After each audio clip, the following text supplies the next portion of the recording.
বাজার থেকে নিয়ে আসা হয়েছে মটরশুঁটি। মটরশুঁটি দিয়ে আজকে রান্না করব কক মুরগি দিয়ে আলু দিয়ে ঝোল। এই মটরশুঁটি দিয়ে নতুন আলু আর মুরগির রান্নার রেসিপিটা আপনাদের সাথে শেয়ার করছি। এই তো এখানে আমি মশলাগুলো সুন্দর করে কষিয়ে নিয়েছি, তেলও উঠে এসেছে।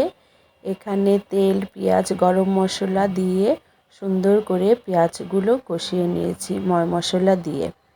এখন দিয়ে দিচ্ছি মুরগিগুলো ধুয়ে পরিষ্কার করে ফ্রেশ করে নিয়েছিলাম আগে থেকেই। এখন দিয়ে দিলাম মুরগি আর এখানে আলু আর কাঁচামরিচ দিয়ে এখন সুন্দর করে কষিয়ে নেব। একটু পানি দিয়ে আমি এখন ঢাকা দিয়ে দেব।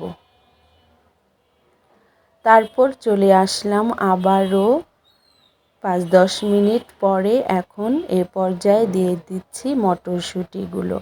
মটরশুঁটি দিয়ে আবারও নাড়াচাড়া করে ঢাকা দিয়ে রেখে দেব। আবারও চলে আসব, ভালো করে কষানো হলে এর মধ্যে দিয়ে দেব গরম পানি তরকারির ঝোলের জন্য। এই তো ঢাকা দিয়ে দিয়েছি। এখন আবারও চলে আসলাম। এখানে ঝোলটাও ফুটে এসেছে। এ পর্যায়ে নাড়াচাড়া দিয়ে এখন এখানে দিয়ে দিব ভাজা জিরার গুঁড়া। ভাজা জিরা গুঁড়া দিয়ে আরও 2-4টা নাড়াচাড়া দিয়ে এই তো হয়ে গেল আমার কক মুরগি মটরশুঁটি নতুন আলু দিয়ে ঝোল।